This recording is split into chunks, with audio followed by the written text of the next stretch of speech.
Hello everyone, welcome back to my channel. Today's video is going to be on a more serious topic. There will be mentions of child abuse, so if that's not something that you can handle or you're not in the right headspace for that right now, I recommend that you don't watch the video and you should probably watch one of my less serious videos. The person we will be talking about today is a TikToker. Her name is Allie Rae. Allie Rae has been on the record saying that she wanted a premature baby. Yeah, a premature baby. So throughout her pregnancy, towards the later few months, she was trying to induce herself so that the baby would come early. And so when she's asking the doctors about hey, is there a special tea that can make the baby come sooner, or is there a way I can go ahead and have the baby? And the doctor's well, you should probably wait so that the baby can continue to develop more. And she's well, either way her lungs aren't going to be developed, so what's the difference waiting a few more weeks? Why can't I just have her now? Are you kidding me right now? I don't know, maybe somebody who's educated on this can explain this to me, but what's the difference between delivering at 33 and 34 weeks? What are the changes or the development? Because either way, the lungs are not fully developed until 37 weeks. Am I scared? I'm scared because I have nothing prepared. Her nursery's done. Her nursery's prepared, but as far as money aside for my bills, I was not prepared for that. 35 weeks is full term, but they're still saying 34 weeks. I thought 38 weeks was full term. I don't know. Every week it's more developed, even if it's just a little bit, yeah, which I get, but I'm gonna go crazy. Are you kidding me right now? She wanted to be induced by the hospital staff. And of course they were no girl. And then you can see her mentioning the tea to the nurse again. Girl. Ever by chance ask about that raspberry leaf tea, if that can cause induction in labor? No, I never. Are you look it up? I never had a chance. Yeah. Are you able to maybe, I don't know, ask the doctor if she's out there? Maybe. She's in triage right now. Let's Okay. Google it just to see. Okay. Does that mean she's delivering somebody's baby right now? Not in triage. No, not triage. Well, some where we not were. necessarily not. Well. But she's not right now. So raspberry leaf tea. Oh, it just popped up. Doesn't affect cervical ripening. Mm-hmm. It doesn't increase contractility, so I'm gonna say No, it wouldn't. it doesn't sound like it. Yeah. Okay. You can read up on it online. Okay. Generally speaking, it's quite hard to induce labor outside of a medical setting. Who knows? Doesn't sound like it. Yeah, okay. Did we all hear that? I liked her. She was cool. The nurse? Yeah, no, she's cool. I'm just wondering if they heard about the raspberry leaf tea. Because I wasn't muted, so. She said it's very hard to even induce labor. Out of a medical setting. Yeah. Do you drink it regularly, or do you randomly decide to drink it? I drank it twice because I would get off work so late I was too tired to even do anything.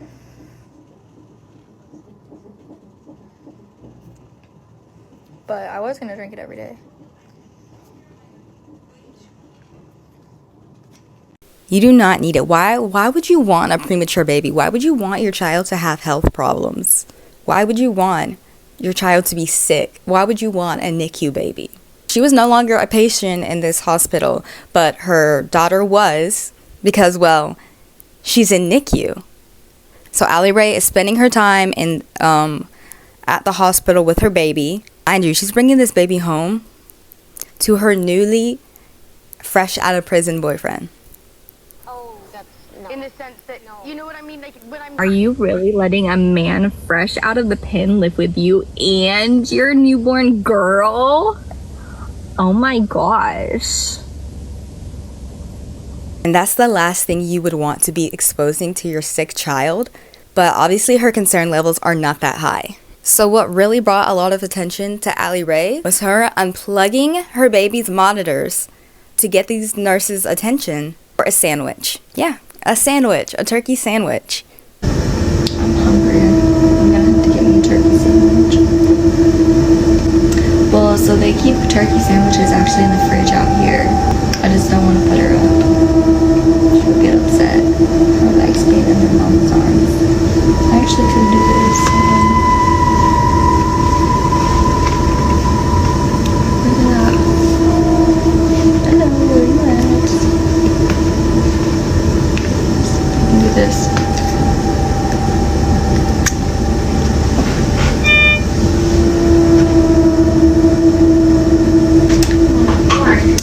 No, you're fine. It's not an emergency. Oh. I just was gonna see if you could bring me a turkey sandwich. And rightfully so, tons of mothers and parents on TikTok are outraged. Why would you unplug your child from any type of monitors? Why would you unplug your sick child from any type of monitor to grab a nurse's attention when there's a call button for that?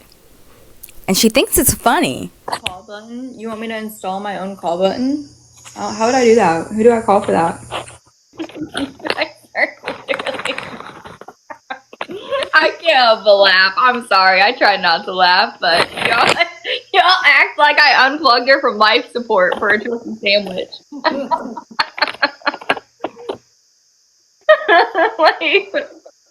I'm sorry. At this point, I can't help but laugh. Tons of calls have been going into Texas's CPS because people are reporting her in this behavior because, mind you, she's doing all of this on a live stream. And she's laughing, giggling about it like it's funny. And then she tries to downplay it, being like, oh, you're acting like I unplugged the baby from life support. You shouldn't be unplugging your baby from any type of monitors at all. Whether it be life support or a heart monitor or an oxygen, it doesn't matter. Why are you unplugging your baby for something that you need? Because she didn't feel like getting up?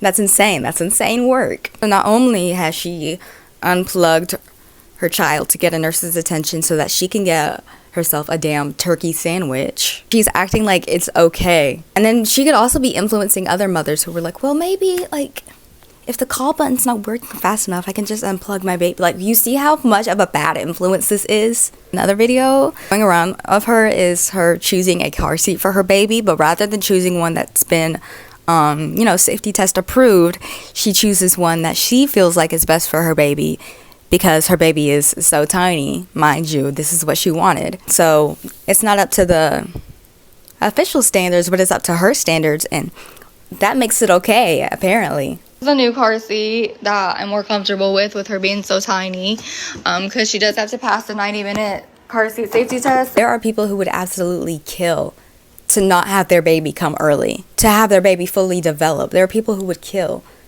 to not lose their baby in the NICU. You're treating your baby as if it's not a living being, as if it's like a little toy that you can just unplug and plug back in when you feel like it. Of course, the nurses are gonna come fast when they hear that beeping. That means something's wrong with your child. That means that there's an emergency happening. She couldn't be bothered to just hit the call button and wait patiently. Instead, she had to make it seem like there was an emergency. It just proves how really, truly selfish she is. And now there are tons of videos of other parents on TikTok commenting on it and making their own videos saying like, hey, I spent all of my time in the NICU and I was devastated. And every time I heard one of those beeps, like my heart stopped. And you're over here making the beeps happen on purpose?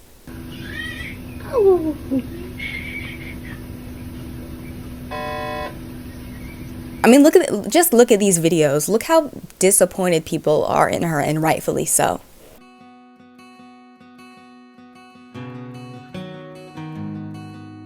Let's talk about Allie Rae. Okay, so I've never had a child in the NICU, but my son did just have open heart surgery, and he was in the ICU. And I will make it very clear, the nurse will never tell you to unplug a monitor to get their attention. One, because those monitors are keeping your child alive. Okay, so, and two, turkey sandwich. How hungry are you? I mean, I'm just asking, because if you picked hunger or my child's life, I'm picking hunger, right? I'll stay hungry. I'm gonna save my child's life. But that's just me. Everybody's different. I'm not gonna judge you because that's not what we do here. But I will tell you, you was not told to unplug those monitors. All you have to do is wait. Because in the NICU and in ICU as well, those nurses come in very periodically. You couldn't wait 30 minutes to ask that nurse if you could get a turkey sandwich. And hopefully prayers for your child. I really do. I'm sorry that all these child protective services are coming down on you, but you really got to think about your actions. You're a parent now. It's time to step up. You go hungry when your child stays full. You do things that you may not want to do to make your child happy and content, to let them live their best life. And I hope you see that in the very near future, because you are now a mother. And your needs are second to that child. That child's needs come first. Doesn't matter how bad you want a turkey sandwich or a Starbucks coffee. But I'm praying for you. And I hope everything works out. I really am. And honestly, I don't want to get into this lady any more than that. All you gotta know is that she's a terrible person, obviously, and probably not a good mother. And I would hope that she learns from this and can be a better mother for her child. But obviously, everyone on the internet calling her out is not enough for her to realize what she is doing is wrong. And I'll let you decide from there. So yeah, even though this video is not extremely detailed, I feel like you can get the gist of it, of why this situation is so awful. So yeah, I hope you somewhat enjoyed learning this information as much as you can. I hope it informed you, at least somewhat, in some type of way. I hope that the topic has not created a negative headspace for you. So with that being said, thank you so much for watching my video. I hope all of you have an amazing day, and I want you to remember that you are so loved, and I will see you in the next video. Bye bye.